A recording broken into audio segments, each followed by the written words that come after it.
આમોદનગરમાં અનેક વિસ્તારોમાં શ્વાનોની સંખ્યામાં વધવાની સાથે તેનો આતંક પણ વધી ગયો છે, જેના કારણે નગરના વડીલો અને બાળકોમાં ભયનો માહોલ છવાઈ ગયો છે. હાલમાં ઘણા દિવસોથી શ્વાનનો કરડવાના બનાવો સામે આવ્યા છે, જેમાં વાવડી ફળિયામાં અગાઉ શ્વાનોએ 3 થી 4 નાના બાળકોને કરડતા લોકોમાં ભયનો માહોલ જોવા મળ્યો હતો, જેના પગલે ટ્યુશન ક્લાસ અને સ્કૂલમાં જતા બાળકોને પણ મુશ્કેલીઓનો સામનો કરવાનો વારો આવ્યો હતો. વધુમાં આમોદ નગરપાલિકામાં ફરજ બજાવતા કર્મચારી નરેશ પંડ્યા મોટરસાઇકલ સાફ કરી રહ્યા હતા, ત્યારે પાછળથી તેમના પર હુમલો કરી બચકું ભર્યું હતું.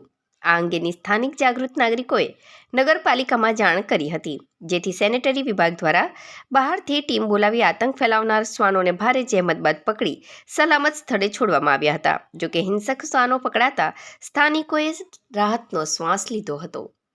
ये क्या हुआ? कुत्ते ने काटा? कभी काटा? परसों कुत्ते पकड़ने उस दिन मैडम ने बुलाया तो गया था पकड़ने के लिए। हाँ फिर वहाँ पे जाली मार हाँ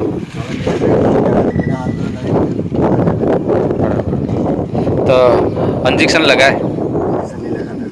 ऐसा है? अच्छा, दवा लिए? हाँ, दवा किधर से लिए? अपने फोटोज में ली। सरकारी दवाखाने में से। इंजेक्शन नहीं लगा? इंजेक्शन लगा लो ना, नहीं लगाता हूँ पहले से। डर लगता है बराबर.